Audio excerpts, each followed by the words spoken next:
जब पत्र लेकर चलते हैं, माँ कहती है यशोदा मैया, उद्धव तुम जा रहे हो ना, हमारे पुत्र के लिए हमने माखन मिश्री इकट्ठा किया है, जाकर दे देना रे।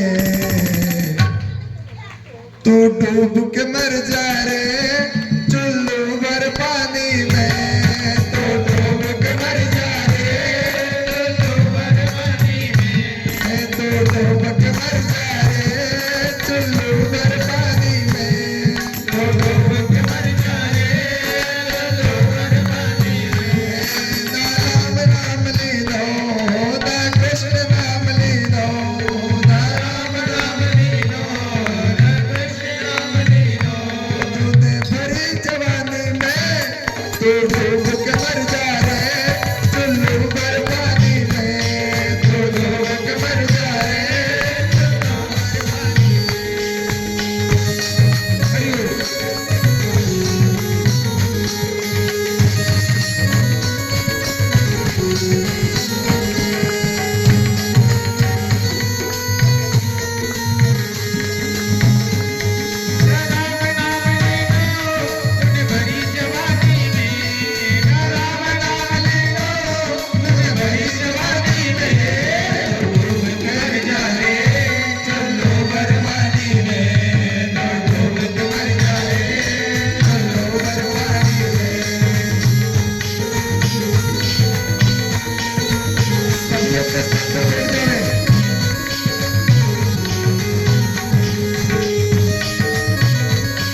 हमने कल भी कहा था, परसों भी कहा था, भजन कब होता है?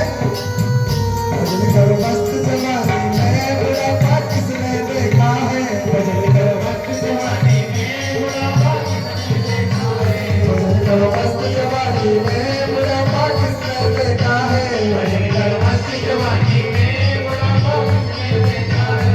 आपसे देख नहीं पाओगे, कान से सुन नहीं पाओगे, पाँव से चल नहीं पाओगे, कथा तुम सुन नहीं पाओगे, मस्त जवानी में बुढ़ापा किसने देखा है?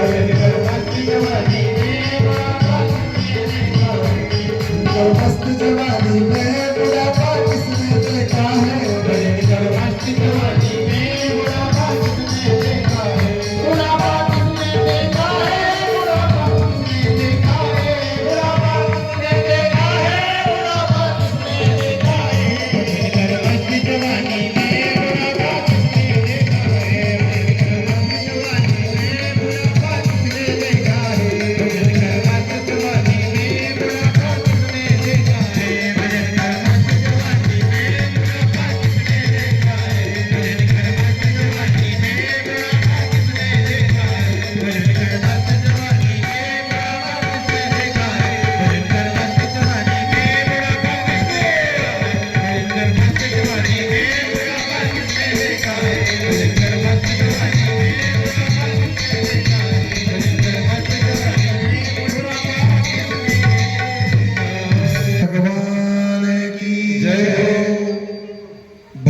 और आंख से आंसू की धार लग जाती, रोना चालू हो जाता है पूरा। रोते रोते कन्हैया की आंख लाल हो जाती है। कन्हैया भोजन नहीं करता, कुछ खाता पीता नहीं है, क्योंकि मुझे गोपियों की छवि दिखाई दे रही है। उद्धव से पूछा कि उद्धव क्या कहा मेरी गोपियों ने? उद्धव ने कहा कन्हैया राधा ने मुझे कहा है कि हमारे कन्हैया कब तक वापस आएंगे। हमने उन्हें विश्वास दिलाया कि कुछ समय में तुम्हारे कन्हैया वापस आ जाएंगे। और राधा एक और बात कहती है कन्हैया कि जो तुम बंसी लेकर आए हैं उसी बंसी के कारण हमारा कन्हैया हमारे से मिलने नहीं आता है। ये बात भी हमें राधा ने कही है। इस बात को कन्हैया सुनते हैं और रोना प्रारंभ कर देते। आंख से आंसू की धार लग जाती है कन्हैया को। ऐसे गोपी के प्रेम में रो रहे हैं, रोते रहते बेहाल हो जाते हैं। उद्धव जी उठाते हैं, विश्वास दिलाते कन्हैया को विश्वास दिलाते, कन्हैया को चुप करते हैं और कहते कि कन्हैया तुम्हारी माँ ने तुम्हारे लिए कुछ खाने के लिए भेजा है। जैसे भी उद्धव खाने के लिए माखन और मिश्री कन्हैया के हाथ में देते हैं, कन्हैया माखन मिश्री को देख करके जोर जोर से रोना शुरू कर देते कि माँ तू कितना मेरे लिए सोचती है, इतना सब कुछ तू मेरे लिए सोचती है माँ। कन्हैया माखन मिश्री हाथ में ले लेते, सिर से लगाते हैं, लेकिन खाने की इच्छा नहीं होती है। क्यों? कि ना जाने मेरी माँ ने कुछ खाया कि नहीं, मेरे पिताजी को कुछ मिला कि नहीं, इसलिए कन्हैया उन्हें नहीं खाते हैं। जैसे ही कन्हैया को विश्वास होता है, कन्हैया भोजन करते हैं माँ को प्रणाम करके। और इधर हम रुक्मिणी विवाह के प्रसंग में प्रवेश करेंगे, क्योंकि विवाह की बहुत ज्यादा जल्दी हो रही है। मेरा तो विचार था कि कथा 5 बजे तक चले। इधर भीष्मक राजा के 5 पुत्र थे। बड़ी गौर से सुनना इस कथा को। भीष्मक राजा के 5 पुत्र थे। एक बड़ा पुत्र था, उनका नाम था रुक्मी। उनके घर पुत्र नहीं हुए। भीष्मक राजा के घर पुत्री नहीं थी, पुत्र तो थे लेकिन पुत्री नहीं थी। पुत्री के लिए अनेक प्रकार का प्रयत्न करते हैं, लेकिन उनके घर पुत्री नहीं हुई। भीष्मक राजा एक दिन जैसे ही सरोवर तालाब के किनारे चल रहे थे और सरोवर में एक गुलाब के फूल के ऊपर भीष्मक राजा को एक कन्या दिखाई दी, एक नन्ही सी कन्या दिखाई दी। भीष्मक राजा तालाब के अंदर जाते हैं, उस कन्या को प्रणाम करते हैं और उठा करके अपने हृदय से लगा करके अपने घर आ जाते हैं और अपने घर दे देते और कहते कि देखो हमारे घर पुत्री मिली, हमें पुत्री मिली है, हमें कन्या मिली है। कन्या को मां हृदय से लगा लेती है और कहती है किसका नाम हमें रुक्मणी रखना होगा। उसका नाम क्या रखा? रुक्मणी। और एक बात और ध्यान रखना साहब, लक्ष्मी किसी के गर्भ से प्राप्त नहीं होती, किसके गर्भ से जन्म नहीं लेती है। लक्ष्मी तो साक्षात जगदम्बा है, जो प्रेम से पुकारे और जो प्रेम से अपने घर लेके जाए उसी के घर लक्ष्मी जाती है। भीष्मक राजा के घर लक्ष्मी के रूप में रुक्मणी मैया गई। रुक्मणी मैया 3 वर्ष की उम्र से भगवान श्री कृष्ण को पति के रूप में मानती थी कि अगर मुझे विवाह करना है तो भगवान श्री कृष्ण से ही करना है। इधर पिताजी रुक्मणी को अपने घर में बिठाते हैं। रुक्मणी जब पढ़ाई लिखाई कर रही थी, जब एक चाक से जो चित्र बना रही थी घर के अंदर, वो चित्र भगवान श्री कृष्ण का बना हुआ था, क्योंकि चित्र और किसी का बना रहे थे और बना किसका? द्वारिकाधीश श्री कृष्ण का। नारद जी आते, नारद जी भीष्मक राजा से कहते हैं भीष्मक राजा आपके घर जो कन्या है ये साक्षात देवी का रूप है, लक्ष्मी का रूप है, और इस लक्ष्मी का विवाह अगर आप करें तो द्वारिकाधीश श्री कृष्ण के साथ ही करना, अन्यथा किसी के साथ विवाह मत कर देना, क्योंकि लक्ष्मी का विवाह विष्णु के ही साथ किया जाता है। इनका विवाह अगर आपको करना है तो द्वारिकाधीश श्री कृष्ण के साथ कर देना। भीष्मक राजा वो बात ध्यान धर लेते हैं और अपनी पुत्री का चित्र देखकर बड़े प्रसन्न हो जाते हैं और पुत्र से कहते हैं कि बेटा ये तूने किसका चित्र बनाया है? उन्होंने कहा कि पिताजी ये जो चित्र बनाया है ना, ये द्वारिकाधीश श्री कृष्ण का चित्र मैंने बनाना और कुछ चाहती थी, लेकिन मेरे नेत्र के सामने, मेरी आंख के सामने अगर चित्र आए तो वो द्वारिकाधीश श्री कृष्ण का ही चित्र आता है बार बार।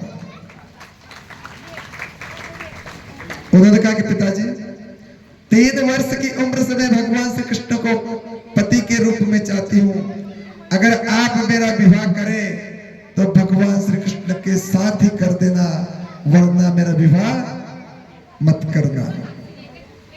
भीष्मक राजा नारद जी की जो बात सुनते हो प्रसन्न हो जाते हैं और जैसे ही विवाह की बात चलती है, भीष्मक राजा का पुत्र था रुक्मी ने पिताजी से कहा कि पिताजी मैंने हमारी बहन का विवाह शिशुपाल के साथ तय कर दिया है।